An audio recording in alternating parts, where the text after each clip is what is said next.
Car बच्चों, आज मैं क्लास 9th का चैप्टर 2 के बारे में बताने जा रहा हूँ किस किस तरह के प्रश्न आते हैं। ये चैप्टर 2 पॉलिनोमियल्स यानी बहुपद के नाम से जाना जाता है। ये इसमें से कुल अलजेब्रा जो चैप्टर 2 और 4 को मिला करके बना हुआ है वो 17 नंबर का आता है। तो दो जगह बांटने से 8 या 9 नंबर का आता है, तो 8 ही नंबर मान के चलिए जो कि इसमें 8 नंबर आएगा।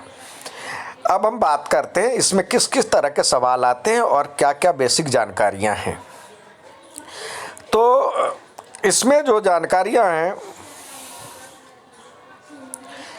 बहुपद के प्रकार, इसमें सबसे पहले बहुपद के प्रकार आपको याद रखना चाहिए अकॉर्डिंग टू पद, टर्म्स के आधार पर, अकॉर्डिंग टू पद के आधार पर अकॉर्डिंग टू टर्म्स, जिसमें एक पदी, द्विपद, त्रिपद आता है। जैसे देखिए होता क्या है, एक पदी जिसमें प्लस या माइनस लगा करके एक्स स्क्वायर, चर और अचर पद आपको आना चाहिए।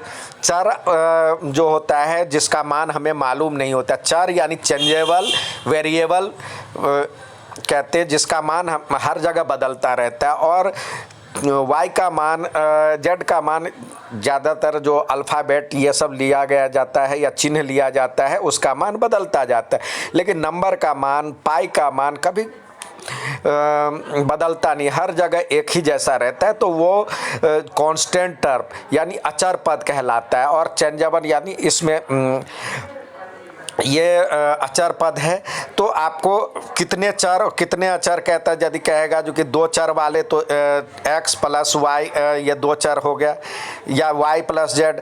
अब देखिए पद जो होता है, पद होता है क्या, पद यानी इसमें पद के हिसाब से पद जमा या घटा, प्लस या माइनस करने पे पदों की संख्या बढ़ती जाती है। जैसे x square plus 2y plus Z, इस तरह से लिखा हुआ है। तो इसमें कितने पद हैं, वेरिएबल 1 2 3 वेरिएबल है। तो हम अभी वेरिएबल के मतलब चेंजेबल यानी चर वाली संख्या की बात नहीं कर रहे, हम पद के हिसाब से उसके प्रकार बता रहे। इसमें प्लस या माइनस लग करके टर्म बनता है, एक टर्म, दो टर्म, तीन टर्म, यानी एक पद, दो पद, तीन पद। तो पद के हिसाब से बहुत सारे पद, बहुपद जिसमें पॉलिनोमियल, पॉली प्लस नोमियल, बहुत सारे पद हो जिसमें, तो इस तरह से पद जमा या घटा करने पे, प्लस या माइनस करने पे पदों की संख्या का बढ़ता घटता है। तो उसके पद के हिसाब से भी इसके टर्म से एक पद यानी एक ही पद है जिसमें जमा घटा नहीं किया गया है, वो सिर्फ ऐसे लिख दिया जाए, टी लिख दिया जाए, जेड लिख दिया जाए, टी लिख दिया, तो ये टी का पावर 150 या कुछ भी लिख दिया, 150 या 60 या जो भी लिखा, तो पद एक ही है, जमा घटा नहीं किया गया, प्लस माइनस नहीं किया गया, या एक्स लिख दिया या 15 लिख दिया, तो ये हो गया इसके पद। तो एक ही पद है तो इसको कहेंगे हम एक पदी, मोनोमियल। द्विपद, इसी में एक प्लस या माइनस लग करके x माइनस 10, तो ये भी द्विपद हो गया, दो पद हो गया, प्लस या माइनस लग करके दो पद बनता है, तो उसको बाइनोमियल कहते हैं। त्रिपद जिसके तीन पद है, चतुष्पद चार पद है, टेट्रानोमियल। तो इस तरह से पदों के आधार पर इसके प्रकार होते हैं, एक बार इसको भी ध्यान रखें बच्चों। अब आते हैं जिसमें जितने पद होंगे, अब आते हैं पद के आधार पर हो गया। अब देखते हैं इसमें आता है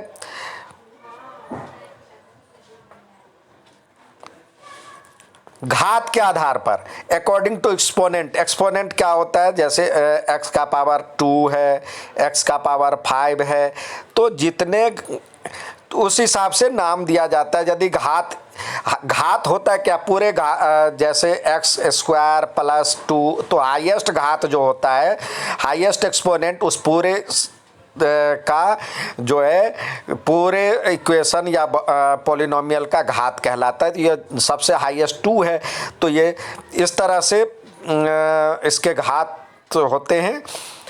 अब रैखिक किसको कहते हैं, जिसका घात एक हो, यानी पावर में कुछ भी नहीं हो, जैसे टी हो गया, टी प्लस 5, घात एक ही है। यदि घात 2 हो, इसमें स्क्वायर लग गया तो हाईएस्ट घात 2 हो गया तो द्विघात, घात 3 हो त्रिघात। तो इस तरह से इसके टाइप्स होते हैं।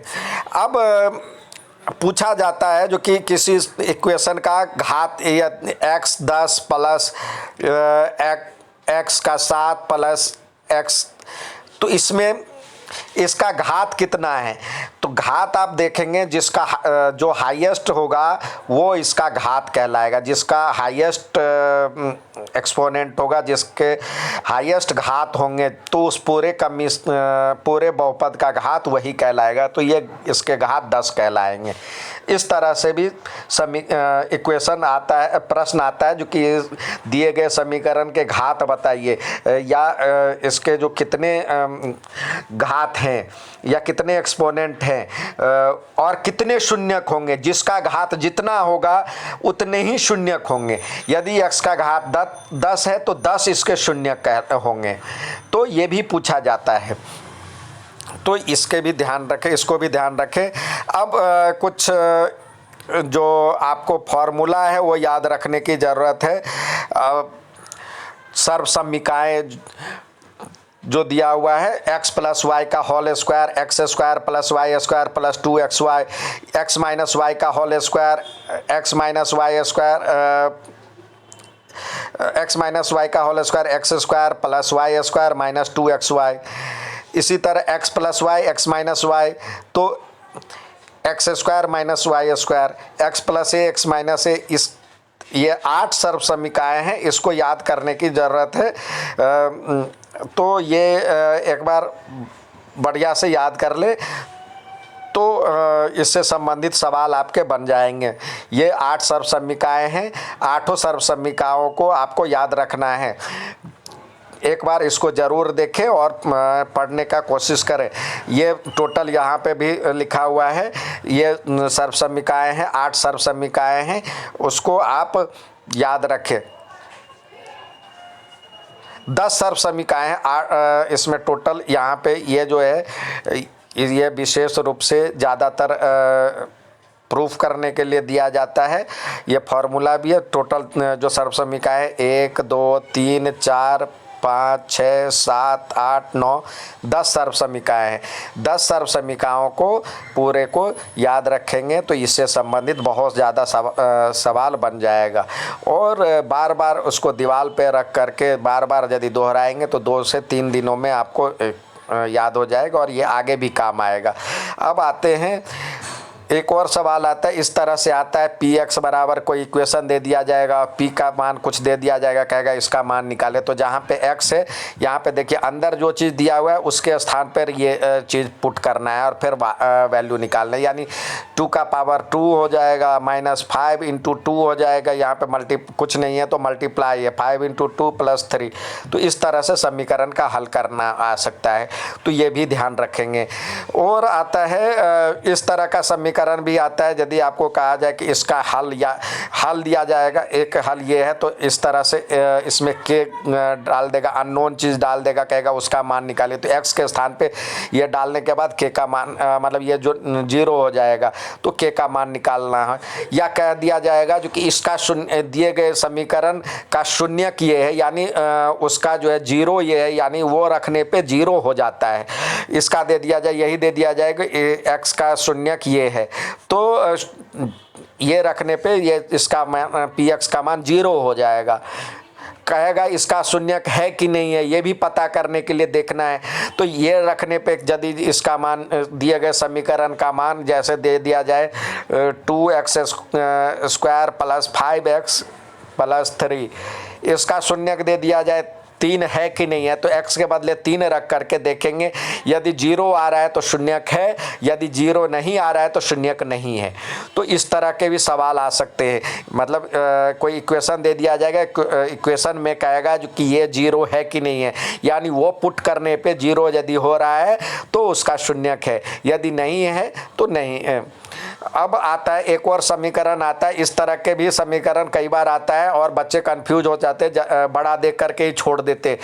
तो इसमें कहेगा जो इस तरह के समीकरण में कहेगा जो कि यहाँ पे ये बराबर में कहेगा x³ + y³ + z³ = 3xyz। ये प्रूव करने के लिए तब होता है, ये तब आता है, ये स्पेशल का उसमें आता है जब ये 0 हो जाता है। एक्स तीनों दिए गए मान का जोड़ x बराबर जो भी दिया है x y z तीनों को जोड़ने पे यदि 0 आ जाता है, 0 आ जाता है तो ये बराबर में ये हो जाता है। तो ये भी सिद्ध करने के लिए आता है या प्रूफ करने के लिए आता है या निकालने के लिए आता है। तो इससे थोड़ा सा और प्रैक्टिस करें और इस तरह के सवाल आ सकते हैं। तो अच्छा लगे तो लाइक और सब्सक्राइब भी कीजिएगा और शेयर कीजिएगा। धन्यवाद।